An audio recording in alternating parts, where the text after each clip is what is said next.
Welcome to the Sporting Club Ireland weekend review. It's 10:05 on a Sunday night. Michael Meehan has just come back from Croke Park and we have a lot to get through.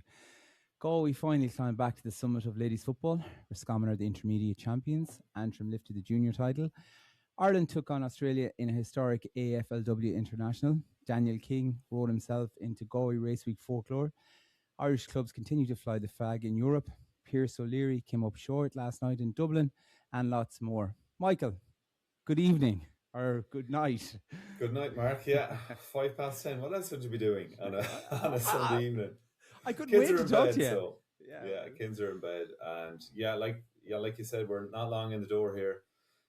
Long day in Croke Park, and it went well for Galway this weekend. Thankfully, it was exciting right down to the finish, and it didn't know what was happening for a few seconds there near the very, very end, but thankfully it fell Galway's way. Yeah, and there was ecstatic scenes again, much like last weekend with Mayo. Great scenes of joy for this Galway team. They've knocked on the door, a few times now in the last 6 and 7 years, and they were. I suppose you felt they were primed. They've had a bunch of experience, backbone by the Kilkerran-Kilburn side who are so strong at club level. But credit Kerry are a serious outfit as well, so there was nothing in it. And but yeah, there was this time the saw doctors were blaring, and it was the N17. Yeah, so it was happy scenes for the West again. Yeah, no, it was definitely nip and tuck. Just before we get into it quickly, just obviously the confusion at the end of the game. From what I could see in the crowd, there was nearly both sets of fans and both sets of players were celebrating. There was a little bit of confusion there at the end. What was it like being there? Yeah, so very much, didn't have time to look at the replays on the screen, on the corners of the ground. So pretty much from what I saw of it was, Galway were hanging on to a 1 point lead, and there was an advantage for a free on Kerry. And, Maggie Farley was quite consistent in terms of how long she let the advantage roll for. So she had blown quite early that there was no advantage accruing, and she was already walking back out to the point for the free. Long before the whistle had sounded, but Kerry had kept playing on, and I don't know how many seconds later, but the ball ends up going over the bar. But Maggie had already made her way from maybe inside the D all the way back out to the point where the free was. So, that was kind of dealt with. But I suppose people from Kerry felt they were hard done by, not got that point to level it. But then they're standing over the 2-pointer, I suppose, with maybe 20 or 30 seconds at the clock, and they're standing over a potential 2-point free. So that was maybe to win the game. And I suppose I just saw the ball hitting the back of the net. And obviously a huge reaction from the Kerry supporters initially. But then it became clear that there was something wasn't right, with the communication, and you read the body language of the referee, and she moved quite quickly. So I haven't got the chance to see Anthem back yet because there was seconds left, and there was no replays shown on the big screen. But square ball seems to be the ruling. So it was heartbreak for Kerry, but it was just elation for Galway just to have hung on. They got a goal in either half to kind of just keep them in it. Probably a little bit wasteful in the first half, just shots wide. Turnovers at the start of the second half, just those 3 turnovers at the start of the second half, hand passes that just were intercepted by Kerry. So they probably just weren't humming the way they needed to be. And in the end, Kerry fought back, and you thought they had done enough to get ahead, but Galway hit that class second goal from Leanne Cohn, and that's what just was enough in the end. Yeah. No, it was one of those times where I wish I'd paid more attention in Irish because I didn't actually know what was going on TJ cars. So, yeah, but I have since been on X, and supposedly, according to the experts, the ref got the decision right. You see, I'd be more afraid to obviously the men's rules, and I wasn't quite sure the technicality around the ladies' rules, and they are a little bit different. So supposedly it was the right. She got awarded it the right way in the end, and but anyways, yes. Leanne Cohn, 2 spectacular goals. The one in the one that she was cutting in and kind of hit on the outside of the right. That's a very hard skill. I've tried that many, many times, and it would normally end up over in the corner flag. So I thought that was an incredible finish. She did well because she had a lot of work to do to come in around and to get all the way across her player. And and get the shot away with the right. It really was, she was forced onto her left. So the left probably isn't as strong, or the right is really strong. But the way she took it off on the outside of the boot, it was a very calm finish. But the second half goal was stunning, and I haven't seen enough of that yet. But she just cuts through. And it was needed because Galway were getting to a point where they were getting there, and it was on the D, but it was slow attacks, and the conditions were tricky. Kicking into Hill 16 like we've seen, if there is a wind, and there was quite a strong wind today, that made it difficult for both teams to kick into Hill 16. So they really needed that big score, but she rattled into the top corner like it was an amazing score, and it just lifted the crowd, and I think injected the belief into the Galway players, because it was just sort of, Síofra O'Shea had you felt come good with some great scores, a little, real, 360 spin for one of them, a lot of skill, a lot of class, and Galway had worked hard to keep her quiet from play, but she just showed her class in the end, and you kind of felt, oh no, this was going to be it, but Leanne's second goal was a tonic. It was. No, if I remember correctly, Galway at that stage were 2 points down, and it kind of looked like Kerry were almost, taking a little bit of control in the game, and I was worried at that point, and it wasn't long after that great score from Síofra that Leanne had the ball in the back of the net. So it was a great response, and a response that was needed. So, look, obviously you're quite familiar with this Galway ladies team. Who are the standout performers for you on the day? Yeah, I think Kate Geraghty, captain, was awarded player of the match, and there was a lot of great defending done by both sides, I have to say, and even Brona Quinn in the other corner, who was picking up Síofra at times as well, I thought did quite well. Nicola Ward at 6 was strong and powerful. She's a great player. A savage, I think she might have been involved in the second goal for Leanne Cohn, and I think Eva Noon then really stood out. She looked sharp and fast, and I suppose Hannah, her sister too, but Eva in the first half in particular was on a lot of ball, got Galway up the pitch a lot as well. When at a time when Galway weren't reflecting maybe some of their possession with scores, but she was heavily involved. And I suppose they were some of the standout players, but it was a slog for them all, and they all put the shoulder to the wheel. Like the Divleys around the middle as well were very strong, and it was kind of, I think, Kate and Nicola and the Noons, I suppose, and obviously the 2 goals were spectacular by Leanne, so they definitely spearheaded it for me. Oh, good. You know what? I have my little notes done, my preparation this evening, and I had all those players down. I did Olivia Diffley down as well. I think she maybe kicked 3 points she did. on the day. She did. She had a couple more that she was probably unlucky with as well. Yeah. But she's a big player. She would have been well marked. She'd be on the radar of Kerry coming into it. In fairness, I thought Kerry, I was really impressed with 6 for Kerry. I think Emma Costello, she was strong. She gets up for a score, and she, very tall girl. They interestingly enough, I don't know, you don't often see this, but the goalie put the ball on the ground for the kickouts a lot of I think all the time. She did every time, yeah. And unusual, I think, for ladies football, but I suppose they had a big diamond down the middle, centre back, centre forward, midfielder. So they felt they just needed to put that ball out there, and they probably did quite well on their own kick out in particular. Whereas Galway were looking to go short and fast a lot earlier, and by and large it worked for them. But just contrasting styles really on the kickouts was another feature of the game. Yeah, no, I did pick that up quite early because, as you said, it is unusual. So I thought their 11 was excellent as well. Niamh Cunningham, she's strong, very good player. She was good, and Kiva Evans, I think it might have been her who had the shot for possibly her for the last free, that dropped in the net, but was ruled out. So she came up with a couple of fine scores as well. And as I said, Síofra O'Shea was kept quite quiet, but she got her frees, and she won some frees and scored them, and then she had a little bit of magic for a couple of scores. So she drifted in and out, but from coming into the game and kind of reading up about it, she was one of the she's kind of the David Clifford of the team, and a lot goes through her. So credit to Galway, they kind of stood up quite well in defence, and they kept a sweeper back. I suppose all the time that allowed Kerry to have a sweeper then on the other side, but it was out of respect for, I suppose, the danger that Kerry have in the full forward line. Yeah, 100%. Look, probably both teams' defenses stood up quite well. They It did. probably wasn't the most highest scoring game, but that's a credit to the defenses.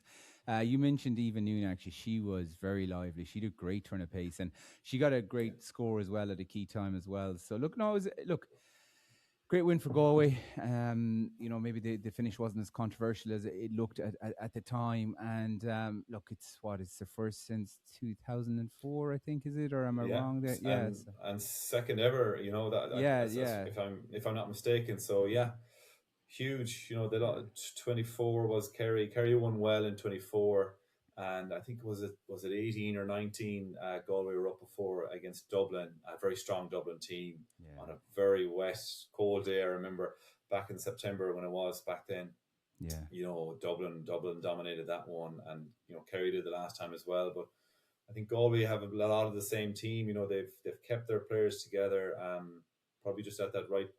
It was the timing was right. It was probably now or never for that group to yeah. get over the line. So yeah, well done Galway. No, congratulations. Look, we are Galway men, so happy days. Yeah, Were you in for the Roscommon Fermanagh game? yeah. All bar the first maybe 7 or 8 minutes of it, Okay. and got in. It was I think it was 1-0 or 1-1 when we got in, but very quickly, just there was a short kick out intercepted by Aisling Feely, and she puts it straight in the net. And then a little bit later on in the first half, she takes a shot and Yeah, it drops in as well. So two goals there, kind of out of nothing for Roscommon. Now they were on top anyway, but that really opened up a gap that was never to be closed, and it was just it was all Roscommon in that game. They were winning, pulling up with plenty of time to spare. yeah. Look good. Yeah, they did. But in fairness, Fermanagh ran the bench, and they put players in. They got players on the pitch. They got a couple of scores towards the end, but yeah, I think 2-2 from Aisling Feely was big, and I know Saoirse Wynn, number 6, got player of the match in that one. And I thought the Linen girls inside Yeah, in the corner Cueva. forward, Cueva got Yeah, some three lovely points. scores. Yeah, So they were delighted. There's a huge Roscommon crowd up there. yeah. I saw that. Yeah, huge crowd. Yeah, so they'll celebrate that one as well. So another great win for the West. Yeah, well, we actually there was a local girl playing Laura Fleming. I think she was Laura Mannion today. But Oh, brilliant. she's local. I know her, but Okay. don't know her very well. But Yeah. what I do know is she's been a stalwart for St. Kieran's and Roscommon. But she had a child last year, so I think she Okay. just came back in maybe even late. So yeah, it was a great day for her because I've seen her train in the gym, and she'd certainly put you to shame. So was delighted to Brilliant. see her getting her All Ireland medal today. I heard on subsequently that her mother has an All Ireland camogie medal. So look, Oh, wow. The Flemings are a good family here in Craig's, good Great. sporting family. So that was just a little bit of local pride there today. So Lovely. congrats. There was a few actually Roscommon players who went up with their sons or daughters with them. Saw So it was that. lovely to see. Yeah, Yeah. yeah, I So like that that. was one of the okay, great. And look, to be honest, I'll be straight. I didn't see what was meant to be a great game between Antrim and Carlow, except it was on in the background, challenging Sunday mornings, early afternoon. But Yes. look, all I know was it was a dramatic finish. Marie O'Neill with the winning point. But it was meant to probably being probably the best game from attacking point of view of the day. So congratulations to Antrim. I don't think you got to catch any of that up. Yeah, no, we were traveling up at that stage, but yeah, just they were when we got to the ground, people were talking about it. The exciting finish, and there was a goal to bring it back all square, and just a great score at the end then to seal it for Antrim. But yeah, it's a great day out. I have to say in Croke Park, people come and go because there's 3 matches, and it's Yeah, it's heavily weighted towards kids and young kids, it's the ideal day to bring them because there's no big crush. There's plenty of space. You can move freely, you can get to the bathroom and the shop and all that things that the kids need to do. yeah, So it was brilliant, and I have to say, hats off to Croke Park or the LGFA. The DJ was on it today. The yeah, music was sensational, and they had a yeah. live band. And I meant to look up their name before I came on. I just didn't have time. They had a live band playing as well between matches and at halftime over on the Hill 16, and they were brilliant as well. And just really got the crowd going and added to the atmosphere of the whole day. Brilliant. No, definitely next year we'll bring the kids. I'm going to the Camogie next Sunday, but it's me and Eve are going to go ourselves. They're just a little bit young, but it did look that you could see the kids. That should be good too, yeah.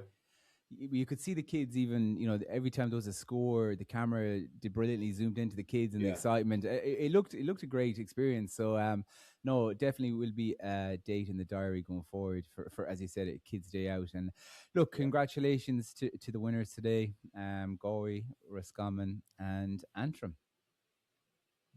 Absolutely. So, did you catch the Ireland-Australia ladies AFLW game yesterday morning? Got the highlights. Got the highlights. Just read up a little bit about it. It escaped me, but I suppose it was of interest, to me.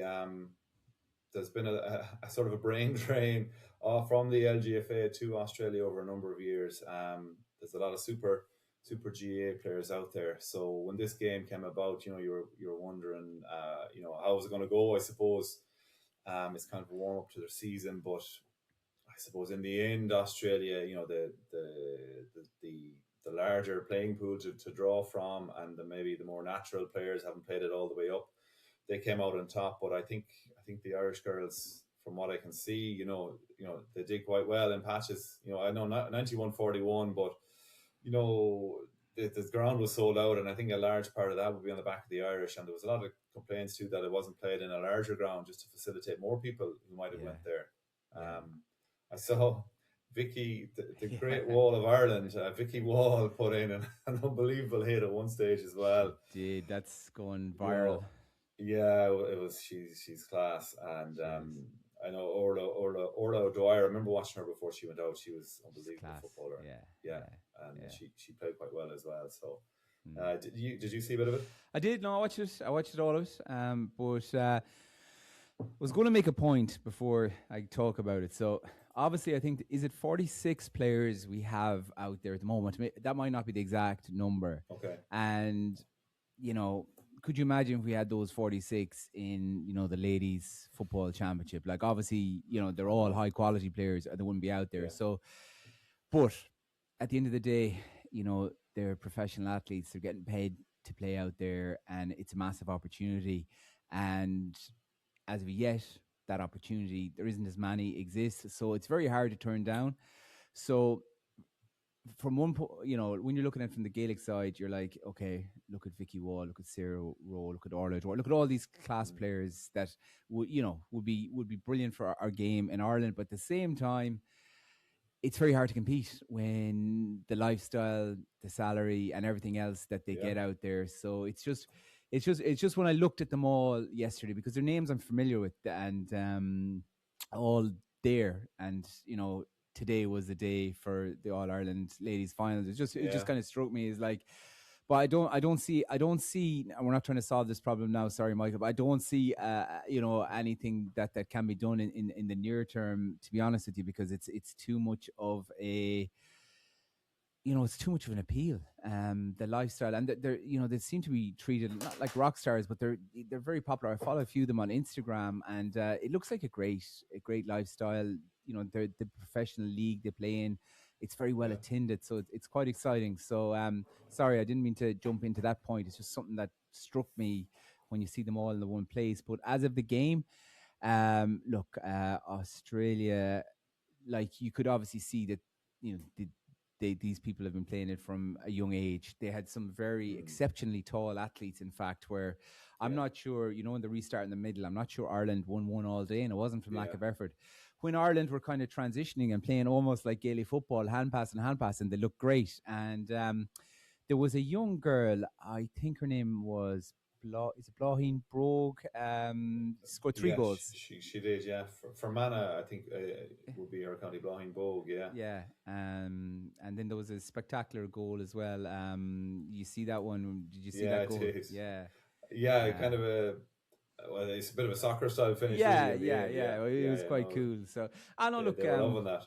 Yeah, look. I thought the Irish girls battled well, and I enjoyed it. It's a helter-skelter game. Like, genuinely, like, I would have had no chance in that game. No chance. So. No, it is, and I suppose going back to your point about, it's not for getting into tonight, but yeah, there's no doubt the 40 or 50 who are gone, are serious loss to all their individual counties. I think Mayo might be the county who has the most out there, out of all the counties. But it's hard. There's a huge appeal to it. That there's nothing like it here in Ireland for them. Right now, and I suppose all the GA can do and the LGFA can do is just try and drive on the native game here, and more days like today, but even it needs to elevate even more in terms of viewership and sponsorship, and just the little bits of opportunities that come players' way in the amateur game, that come to the hurlers, that come to the footballers. That it's not going to stop anyone from going anyway, because it can be a lifestyle thing, but it's the idea of professional sport, it's an amazing draw, and couple that with Australia, and this, people are out there. Irish people are there. They were there 20 years ago. They're going again, and it's just an option. No more than Kobe heading away next week whenever he goes, and all the lads that are out there as well. It's hugely attractive, and just throw a bit of money on top of it, and it's an amazing opportunity. 100%. You actually, you've mentioned it a few times on here, and I can't remember. You played in that. Did you play in that series? Was it back in the day? One of the series. So the international rules. Yeah, I played two senior ones, 05 and 08, both in Australia. And 05 we got battered, and 08 we won. Okay. Sean Boylan was the manager in 08.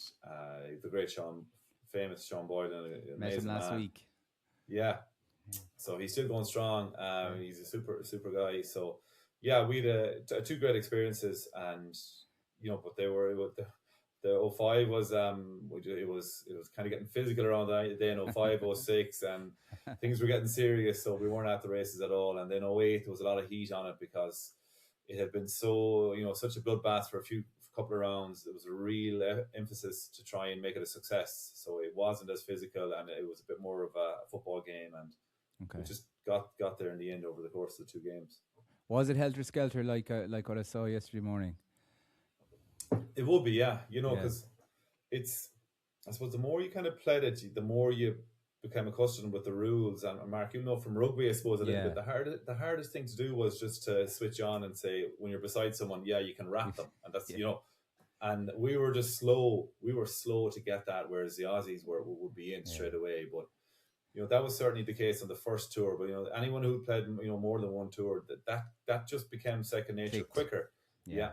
And all of a sudden, then you're just a different proposition. And there was if you wanted to be smart about it as well, Mark, they can't tackle you unless the ball's in your hand. So the Irish got very good at kind of nearly playing a bit of soccer with the ball, and just keeping it on the ground a little bit longer, or dropping it so that to take the tackle out of it. And all of those things kind of helped in. And the round ball, obviously, Irish a lot more familiar with that. Yeah.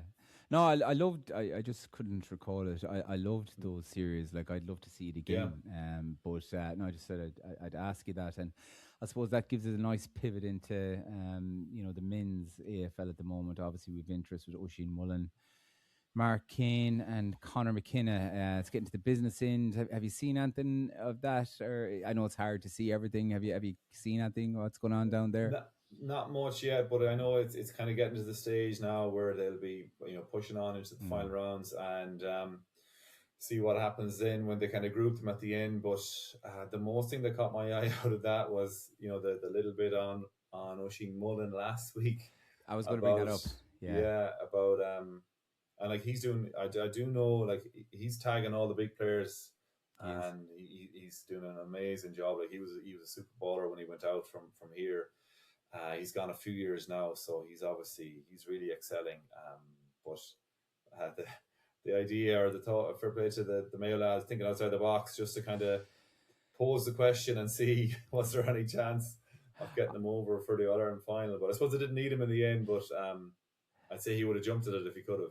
I was going to ask you, right? Firstly, do you think he made the 26? Well, obviously he would have if they were going to bring him back, but they would have had to have, you played county football, but I'm sure Andy Moran would have had to try to clear this with the squad that he was flying Oisin back. Like it would have been incredible. But I can't wait to hear Andy Moran's side if it ever comes out, or whoever, someone close to the team. But how would you have felt if back in the day it was for Galway and they flew someone back from Australia, and maybe it was your position in the squad gone, Well, that's going to be tough for whoever it might be. But I suppose a couple of things on that is, like, obviously if it was genuine, if it is genuine, it was to put him in, certainly in the squad, at least in the squad, be it get a tagging job on someone. But it sounds crazy. It really does sound crazy then. But I do know that in his off season, which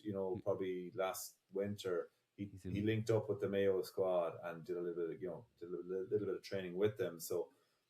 And he would have played with a large contingent of the players, and even with Andy as well. So there was probably a good sort of a bond there that wouldn't make it as hard maybe as in other situations. But it is a big call, that can either go horribly right or horribly wrong, by how it might upset players. And it certainly could, but he was still quite close to the group. Look, it didn't happen. It didn't need to happen.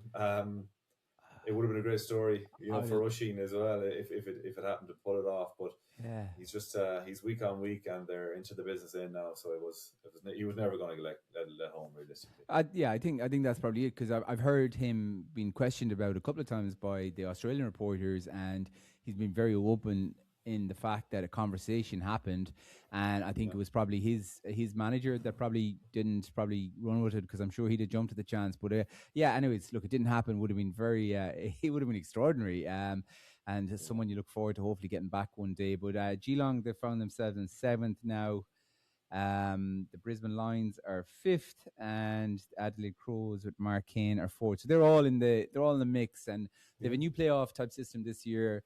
I haven't got my head around it yet, but look, I'm up early every Saturday morning and whatever, so I'll be starting to kind of tune in from here. Okay, and go on.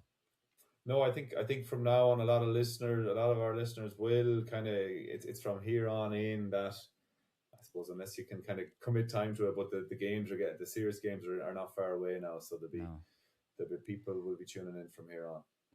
Yeah, and so you made it to your annual trip to Galway Friday, and yes, races, and, and you'd mentioned that Daniel King has he certainly made a name for himself. Yeah, that was I think the story of the week. He rode the two big winners Wednesday and Thursday. So Galway played on Wednesday, the Galway Hurdle on Thursday, and 20-1 shot King Alexander in the plate, and then put a pound in the jar, which was 10-1 shot on Thursday. So he's the first man since Joe Byrne in 1984 who pulled off that accolade. Yeah, so unbelievable. That's pretty spectacular for a young man from Cork. 21 years old. I know.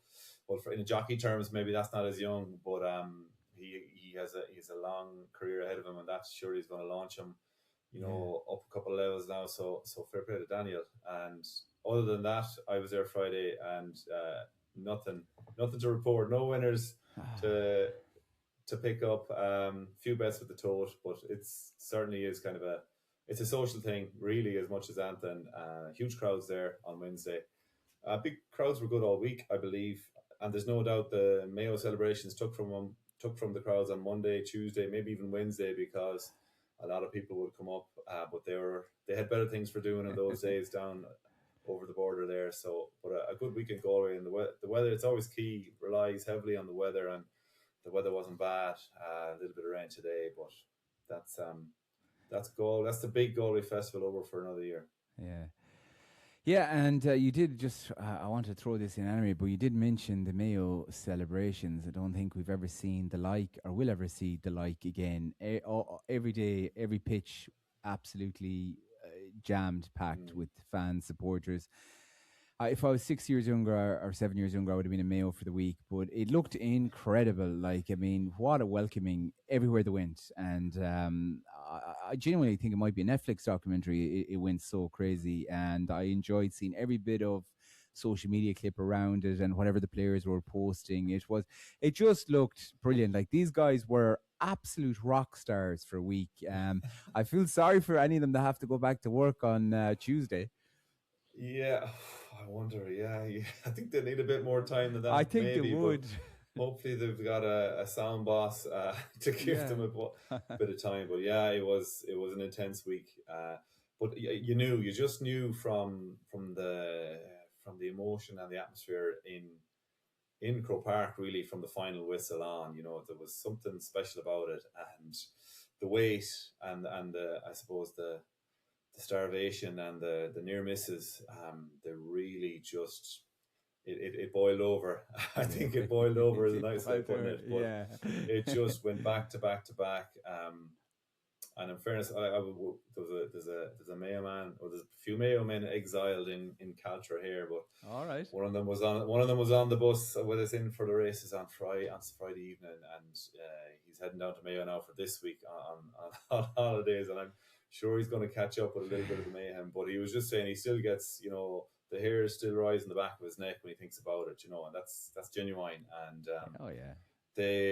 so it was an amazing week for them, and it's going to be an amazing Year. winter, really. Yeah. Yeah, So, yeah. but you just can't keep going up and up and up. They have to kind of come down and go again, because Yeah. they're only human.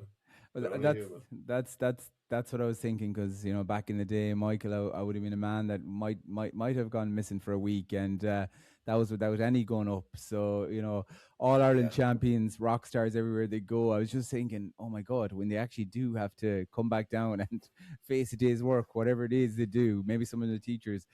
That won't be fun. But Yeah. anyways, they created history. It was brilliant to watch. I enjoyed every minute of it. I kind of bought in as much as I could to every clip I could see about everything. So fair play to them. Credit where credit is due. Also, you had mentioned you kept a little bit of an eye on the League of Ireland teams in Europe this week, and what's next for them? Yeah, so League of Ireland with Shamrock Rovers and Shelburne were out, Bohemians as well. So I suppose Shamrock Rovers were trying to get through the Champions League stages, but they lost 3-2 on aggregate to an Armenian side. So they drop They into dropped the down, Europa yeah. League. Yeah, so they have a game next week Tuesday. in Tala. Sorry, this week. So they're still, Europa League is still quite good, and Oh, they'll be yeah. hoping to kind of to work through that. Shelburne is the Conference League for them, and they had a 6-4 win. They had a good lead from League One over the Estonian team, and like they've drawn Ajax now, so Big that's tie. massive next time. Big tie, yeah. Amazing. Yeah, So I'd yeah. say they're thrilled with that. I know it's all about progression, but they're gonna Bit of money there. Yeah. fill the stadium there. And the money thing is key. Like Bohemians are in the Conference League as well, and Yeah. they won on penalties.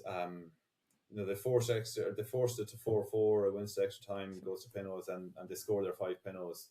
Yeah. And they get through, and It's worth the money as well.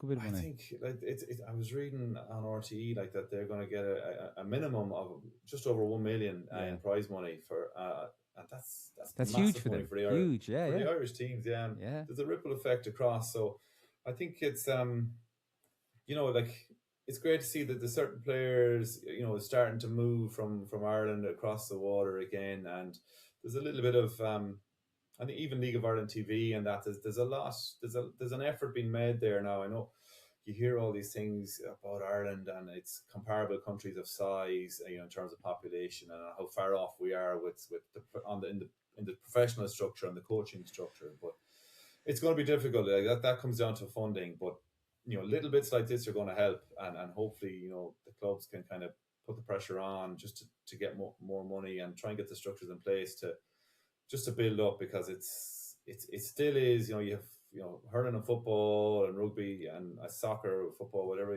But the Gaelic games, we're a small nation, we're a small pool of players, and the best players are probably good at all the sports, which is the same in every country. But we've such a small pool. Yeah. You need to get the systems as good as you can, just to try and bring through as many as you can. So like that 1 million for Bowes is off the charts.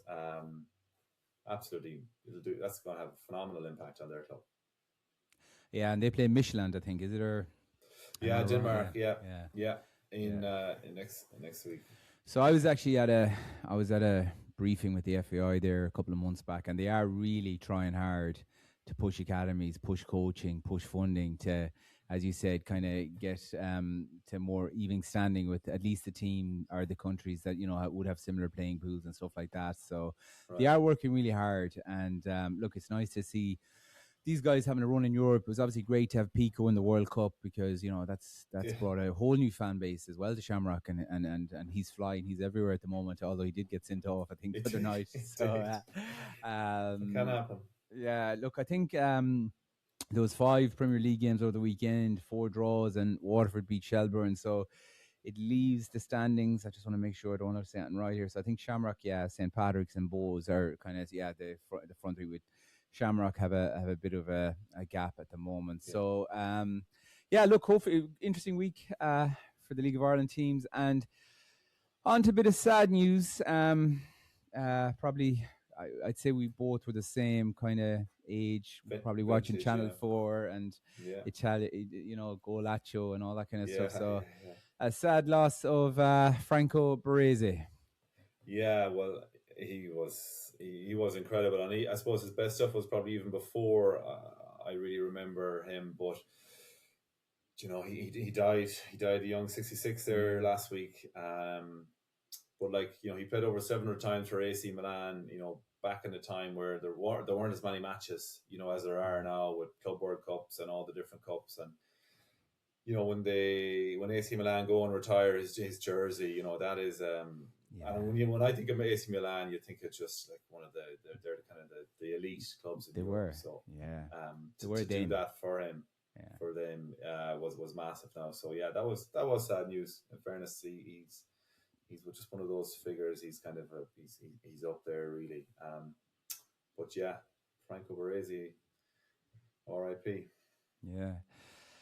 And I suppose since we're talking soccer, football, whatever people call it, might as well run into a bit of the transfer news before we run into that crazy man who runs the whole organisation. But so look, transfers, right? So I actually like the business Chelsea are doing. I think Xabi Alonso is he's clued in. I know there's a lot of memes about all these guys arriving on their old people scooters, Danny Welbeck, Jordan Henderson, and these guys. But I think Chelsea have done some good business. What do you think, Michael? Yeah, he's obviously trying to rebalance the squad in terms of age profile, experience, with those two signings. But like Danny Welbeck, I suppose I'm a United fan, and he was with United at one time. He's been with Arsenal. He's gone from Brighton now to Chelsea. So he's hit 3 of the big clubs, or the so-called big clubs in the Premiership now for Pedum, and like getting that move age 35 is something else. But he was pushing to be included in the England squad with his league performances last year. He had 13 Premiership goals. So yeah, I suppose he's coming in really with a role to play within the squad. You'd have to say, and I'm sure he comes across really well. I think he play that role well. There is a lot of youths there in Chelsea, and a young manager as well. So that those kind of players are needed just to kind of just to balance it out and kind of keep it all a bit more level. And I think offloading Garnacho as well on loan to Villa is good business. Again, very good business. We wanted him to be something he couldn't be at United. I think it didn't fit the system. He didn't work out at Chelsea. He's kind of has to do or die now a little bit with Villa, but maybe that's the level he's at. But it's probably his work rate really. That I think attitude, work rate, yeah. So yeah, that's good work for Chelsea. I agree. Yeah. And it looks like maybe Bruno will be heading towards Arsenal. There's still rumours of Vinicius maybe potentially heading for the door as well towards Arsenal. So that'd be, I think there'd be good gets for Arsenal. Yeah, they probably can't get. I don't know. Maybe Bruno Guimaraes now we're talking about here, not Bruno Fernandes. Bruno Guimaraes. Sorry. Apologies. I don't know. Would they go for the two of them? Just money wise, but I think Okay. the figures reported for Bruno Guimaraes is about 90 million euro. I don't know if that's under 80 sterling, but It's big money, isn't it? it is big money, yeah. So I'd say Mm. Vinny Junior. Then there's talk of Jose trying to bed him into the panel again and extend that Okay. contract. So we'll see. But the big one really is Troy Parrott. A man who was nearly got us to the World Cup. There's been that's been really really quiet on the transfer front. I did expect, and I do expect that he will get a move. He's linked with a lot of teams. Yeah, just Como. it's getting to the stage now where clubs want to start locking these players in and get them in and start integrating, before the league starts. So, Yeah. I'd like to see. I hope he gets a move. I think he certainly seems ready for it now. After the Spurs project and then going back, he's gone back to kind of move forward. But like he was banging in the goals, and yeah, it'd be good to see him. Get a bigger club, maybe in a bigger league, and Yeah. see if he can do it there also. I think he will.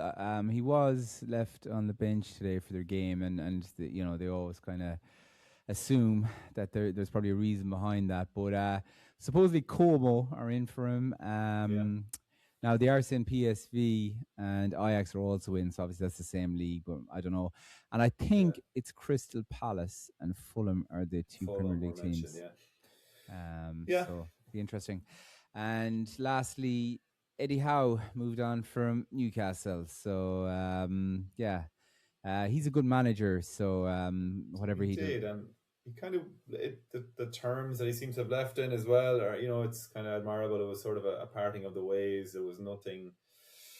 It was amicable, I suppose, or that's the way it kind of came across to me. So yeah, he's a good manager. He obviously brought them a trophy. He will be looking for a job. He will get a job. Who would be the first man to get sacked after about 9 weeks in the Premiership? Yeah. He's probably going to be the man to take over there. So I don't think he'll be left on the sideline too long. They're calling for him for the England job already as well. But yeah. And then you said you're a United fan, so a 15-year-old in his debut. Tell me about this young man. Yeah, JJ Gabriel. Well, I know that the lads in the house here are always raving about him, but apparently he's got an Irish connections too. I saw that. His dad played for Ireland. Joe Carroll was capped at senior level, but right. I know he's in the England setup already, and that's where he'll stay. If he's debuting for Man United seniors age 15, there's a good chance he's on. They're on something. But yeah, he's a real. He's apparently a real talent. He's doing serious work for the underage, serious goals for the underage in United. I know that. So yeah, he's turning 16, I think, in October. Wow. And he came on just for 10 minutes against Atletico. That was on Saturday. We saw a little bit of that. United were 1-0 down and came back and won 2-1. So yeah, high hopes for that man. Well, it's some achievement coming on for Man United at 15 years old. Like, come on. I don't even know what I was doing at 15. But anyways, it wasn't that. Yeah, exactly. So, it's crazy. And another thing you'd mentioned as well, Gianni Infantino. He is wild. So he basically tried to sell the World Cup. Yeah, he's not one of the sponsors for Sporting Club Ireland yet, is he? No, I'll tell you what, I'll have to reach out to him or Trump or some of these guys. Oh, my God. But anyway, so what did you make of that? Well, I don't know too much about it, but obviously he thought he had a way of making a lot of money for someone, but it's gone down like a lead balloon from what it seems. And, UEFA have really gone in hard on him now, so... Yeah. I'd say he's under a lot of pressure now. There's a chance here to maybe get rid of him if they can go hard enough. It's gone badly for him. I think like the role is up for renewal again next March anyway. So there's a challenge coming maybe. Although I think they thought he was going to go through unopposed, but maybe there's someone to challenge him now that could take the votes off him, or maybe it is possible for him to be removed if there's enough of a groundswell to go there. But I don't know. Something tells me he's powerful he's a friends. fighter. He's he's a powerful friends fighter as and well, hasn't he's he? well connected. Yeah, so it's not over Yeah. with yet, but his crazy idea is definitely It up and did smoke. not go down well. So that is the Bit of football. excitement. Yeah, a bit of Yeah. excitement. So that's the football soccer roundup. So we had boxing in Dublin last night, Michael. We had a big Yes. crowd. So it was headlined by Pierce O'Leary, a good Dublin man. He was walked out by Steve Collins. Now Oh, he's brilliant. fighting Mark Chamberlain. So again, you know this now. I love my boxing. So I've kept an eye on Pierce for a while. And I was Aoife and myself watched boxing together. She actually is going into it as well. But I said, I felt, these homecomings, Michael, and the pressure is really on you, the big crowd, and you're trying to Yeah. impress, and I feel that adds pressure. That even early in a fight, you start going for things too early, and I Okay. think that's what happened with Pierce. So he got clipped early twice. He just going in too hard for things, and he went down.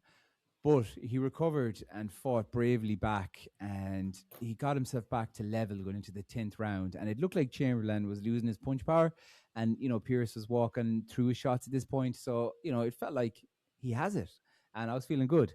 But I don't know if he got too confident, but your man Chamberlain caught him with an unbelievable uppercut, just stunned him, and then he just finished the job with a couple of combinations. It was kind of like, it reminded me of Michael Conlon against Lee Wood, where Conlon essentially had uh, victory taken from the jaws of defeat, or whatever Yeah. the saying is. But anyways, so it was just disappointing for Pierce on his homecoming. He will come again, and we have a heavyweight prospect now.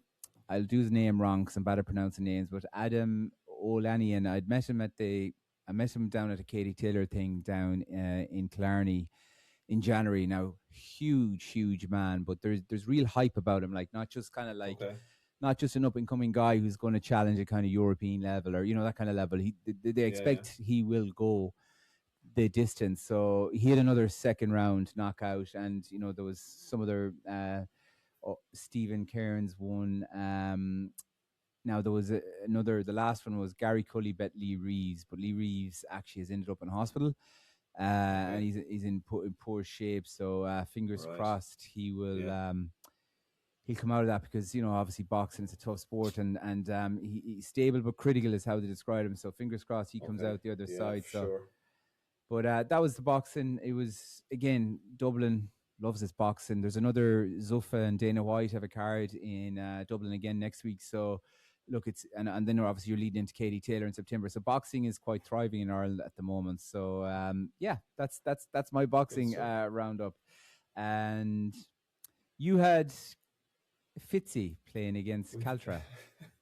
we did. We had Fitzy and Lola watching Caltra and Barna yesterday in the first round of the senior championship. Yeah. So Barna Barna won. I wasn't actually at it now, which is unusual. We had a family reunion day that was a Okay. big gang of my mother's Ryan. So there was the guts of 250 Ryans together yesterday for the Wow. afternoon in Bannislow. A lot of Yanks home for it and for a wedding. So that's where I was, but we're getting the update. So Barna won by 3, and I think we're a better team, could have won by even more, but few injuries on our side going into the game, and picked up a few injuries, kind of on the first senior game, in a number of years, having got promoted last year. So it just didn't go well. But so we've a big lad, Sean Kane, who's just come back from injury.